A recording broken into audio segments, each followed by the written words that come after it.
Assalamualaikum warahmatullahi wabarakatuh. Hai adik-adik kelas 7, perkenalkan saya Alin Naya Sonia. Kali ini kita akan belajar mengenai KD 3.15, yaitu cara mengidentifikasi informasi dari teks fabel atau legenda yang kalian baca atau dengar.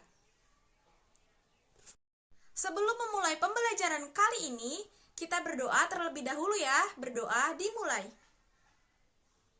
Berdoa selesai. Jangan lupa siapkan buku catatan kalian untuk mencatat pembelajaran kali ini. Langsung saja kita ke materi pertama. Yang pertama, pengertian dari fabel. Fabel adalah cerita yang menceritakan tentang tokoh hewan yang kehidupannya menyerupai kehidupan manusia. Contoh dari fabel ada cerita si kancil yang mencuri timun, kura-kura dan kelinci, dan lain sebagainya. Lanjut ke legenda. Legenda adalah cerita rakyat yang berisi tokoh, peristiwa, dan tempat yang mencampurkan fakta historis atau mitos dari daerah tertentu. Contoh dari legenda ada legenda Tangkuban Perahu, legenda Danau Toba, dan lain sebagainya. Ciri-ciri fabel adalah tokoh yang digunakan biasanya berupa hewan atau binatang.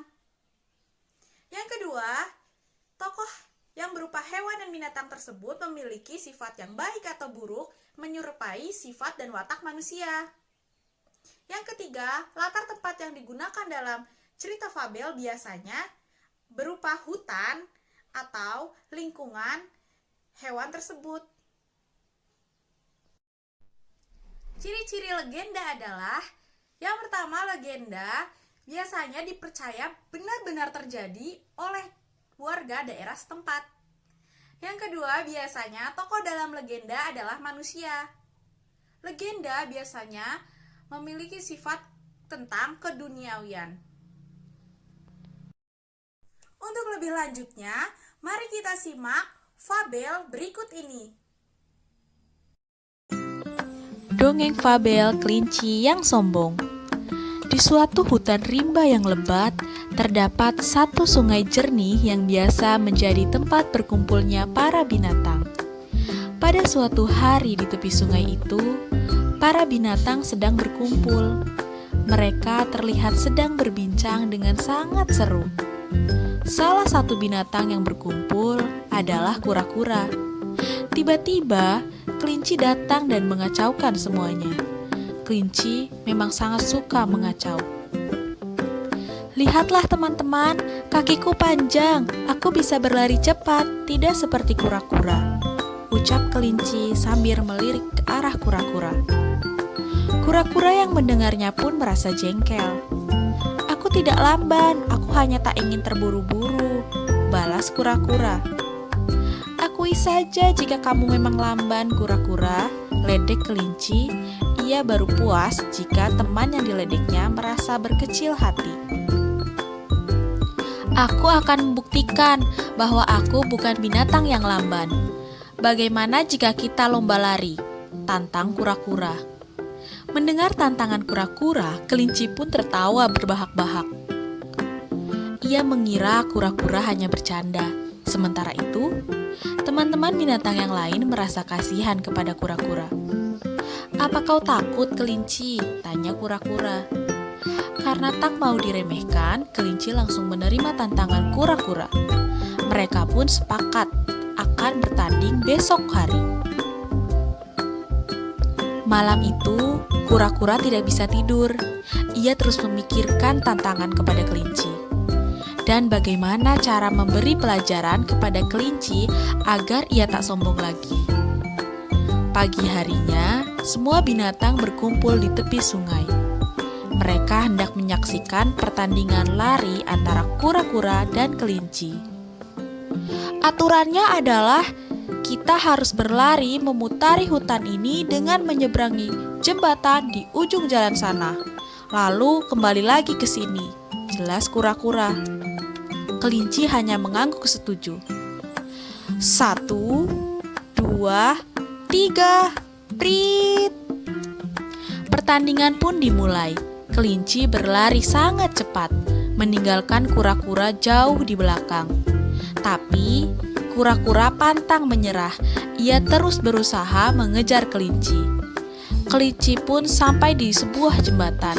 Ia berlari sangat kencang karena ingin segera menang. Namun, tiba-tiba, krak! Oh lala, saat kelinci melintasi jembatan, tiba-tiba jembatan itu patah. Kelinci pun terjatuh ke dalam sungai. Kelinci kelabakan berteriak meminta tolong. Ia memang tak bisa berenang. Kebetulan, kura-kura juga sampai di jembatan. Melihat kelinci yang hampir tenggelam, kura-kura langsung menolongnya.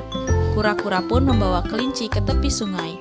Setelah beberapa saat, akhirnya kelinci bisa kembali bernapas lega. Terima kasih kura-kura, kau telah menolongku, ucap kelinci. Sama-sama kelinci, balas kura-kura. Sejak saat itu, kelinci tak lagi menyombongkan diri. Ia sadar bahwa ia tak sempurna yang ia bayangkan. Ia mempunyai kelemahan dan ada hal-hal yang memang tak bisa ia lakukan. Pesan moral yang dapat diambil dari fabel kelinci yang sombong adalah Tuhan menciptakan makhluknya dengan kekurangan dan kelebihannya masing-masing. Jangan menyombongkan kelebihan kita karena kita juga pasti mempunyai kekurangan. Cerita legenda terjadinya Danau Toba. Pada zaman dahulu, hiduplah seorang pemuda tani yatim piatu di bagian utara Pulau Sumatera. Daerah tersebut sangatlah kering. Syahdan, pemuda itu hidup dari bertani dan memancing ikan. Pada suatu hari, ia memancing seekor ikan yang sangat indah. Warnanya kuning keemasan. Begitu dipegangnya, ikan tersebut berubah menjadi seorang putri yang cantik jelita. Putri itu adalah wanita yang dikutuk karena melanggar suatu larangan. Ia akan berubah menjadi sejenis makhluk yang pertama menyentuhnya. Oleh karena itu, yang menyentuhnya manusia, maka ia berubah menjadi seorang putri. Terpesona oleh kecantikannya, maka pemuda tani tersebut meminta sang putri untuk menjadi istrinya. Lamaran tersebut diterima dengan syarat bahwa pemuda itu tidak akan menceritakan asal-usulnya yang berasal dari ikan. Pemuda tani itu menyanggupi syarat tersebut. Setelah setahun, pasangan suami istri tersebut dikaruniai seorang anak laki-laki. Ia mempunyai kebiasaan buruk, yaitu tidak pernah kenyang. Ia makan semua makanan yang ada. Pada suatu hari, anak itu memakan semua makanan dari orang tuanya. Pemuda itu sangat jengkel dan berkata, "Dasar anak keturunan ikan." Pernyataan itu dengan sendirinya membuka rahasia dari istrinya. Dengan demikian, janji mereka telah dilanggar. Istri dan anaknya menghilang secara gaib. Di tanah bekas pijakan mereka menyemburlah mata air. Air yang mengalir dari mata air tersebut makin lama makin membesar dan menjadi sebuah danau yang sangat luas. Danau itulah yang kini bernama Danau Toba.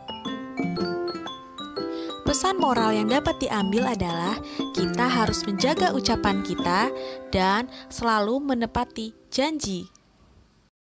Teman-teman di rumah, silahkan cari teks fabel atau legenda lalu kalian baca atau dengar dan identifikasilah informasi yang terkandung di dalamnya berupa pesan moral yang terkandung di dalam cerita fabel atau legenda.